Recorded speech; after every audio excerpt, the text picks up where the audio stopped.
Long ball number 2 here on Friday, March 7th.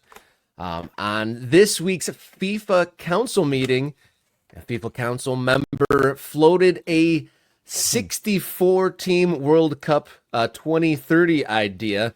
And apparently, if a FIFA Council member floats an idea, they have to analyze it and put it onto their agenda coming up. And the news, the quote from a FIFA spokesperson, proposal to analyze a 64-team FIFA World Cup to celebrate the centenary of the competition 2030 was spontaneously raised by a FIFA Council member in the miscellaneous agenda items near the end of the council meeting on Wednesday. We're already coming to terms with the 48-team competition for 2026.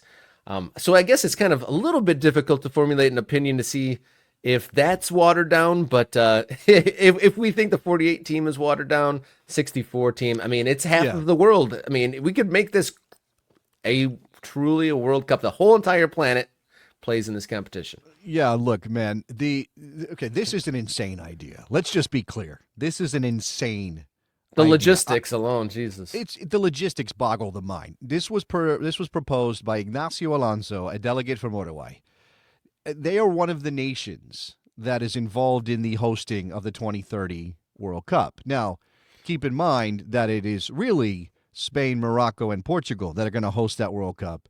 But FIFA threw South America a bone with Argentina, Uruguay, and Paraguay getting games because of the centenary, the 1930 World Cup there, and they didn't give the World Cup to them this time, or in 2030 rather, so they're saying, oh, we'll give you some games. And it seems pretty clear. Like, whether or not Gianni Infantino's behind this, whether he is the architect, the puppet master, making Ignacio Alonso do things, I don't know. That's where my brain goes, because I think of Gianni Infantino as a Bond villain.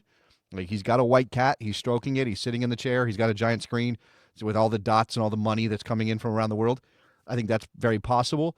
But this also could just be a guy from Uruguay thinks we need more games. We want more games. We want more of the World Cup in our part of the world because we deserve it, because we hosted the first one. Uruguay won the first World Cup in 1930. So it feels like maybe this is just, again, a FIFA member trying to find a way to benefit his country. Now, if you do get to a place of imagining a 64-team World Cup, I mean, again, how deep are we going? How watered down is this thing? How long does it take? How many groups are there? Where are the games? How are we watching? There's so many things here. That's a lot of what ifs, Jason. You just threw a lot out there. I mean, what is the total of games? What would just like in sum for what every team would play at least 3-4 games and just multiply the group stage? Yeah, Woo! I think you would end up with 16 groups of 4. Right, and then if we follow the same format we've always had at the World Cup, you would have 16 groups of 4, and then you would play your 3 games, and then you would qualify. I guess you would eliminate half the teams, and you'd be down to 32, and then we'd be down, and then we do 16 and a quarter all the way through. So I mean, count the games. I can't do that math. When you mentioned 16 groups, I thought to the venerable soccer podcast, the Total Soccer Show, who do a really good job every time there's a big competition to like preview every single group and team. And I just pictured them trying to work their way through 16 groups, their heads exploding. Yeah, Taylor Rockwell's head would explode. Graham Ribbon's head would explode. All those guys. Yeah, it feels like too much, and it feels like a bastardization of the thing that we care about. Yeah, look, money is definitely a driving factor here. I mean, guys, I can come up with a new idea, change the format every 4 years to make money, right? That seems like kind of what we're doing, as Zachary says there. But there is at least some tension, okay? I'm not going to say I want it. I don't want a 64-team World Cup. Like, at that point, is that even a World Cup anymore? What is that? I mean, of course, we're in March. We're getting ready for March Madness. The jokes came flying. People saying, "Oh, you can do a first 4 in Dayton, Ohio," so 68 teams can actually be involved, right? That's easy jokes right there. It does feel like that. And look, I love March Madness. I'm not even a basketball guy. Like, that's not even one of my major sports. But when that tournament comes around, I get into it, and I'm watching the Thursday tip-offs, and maybe there is something to that on some level. But again, it changes what the World Cup is, and I'm already a person who doesn't like that the World Cup is now so big that you can't hold it in one country. Right? Even the United States cannot host a World Cup all by itself, or doesn't want to, or decided it needed Mexico and Canada to host a World Cup with 48 teams, because the World Cup was always about the place that it was happening in as much as it was about the games. Yeah, let's introduce the world to this place. Exactly. I mean, think about the recent World Cups we've had. Okay, I'm going to toss Russia out the door, although there was like pretty pictures of St. Petersburg. Those are a thing.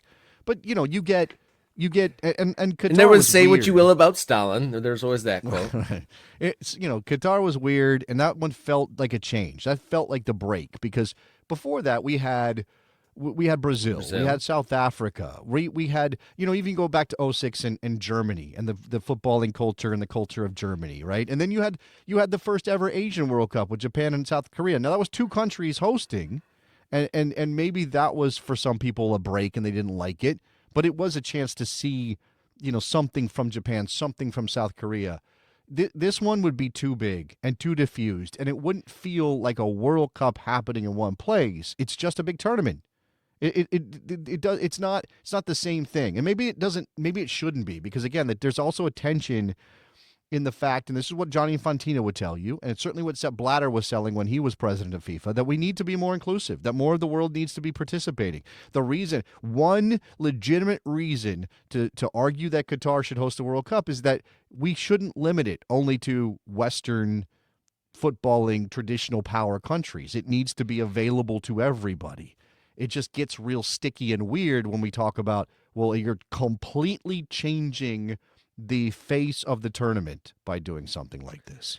And I think that the days of fans being able to go to a World Cup and then follow their national team like from place to place and follow them through the tournament. I mean, it was already fading with it being in 2026 with it being spread across the entire North American continent. But if it's across continents, across the globes, then there's no chance, because I believe that.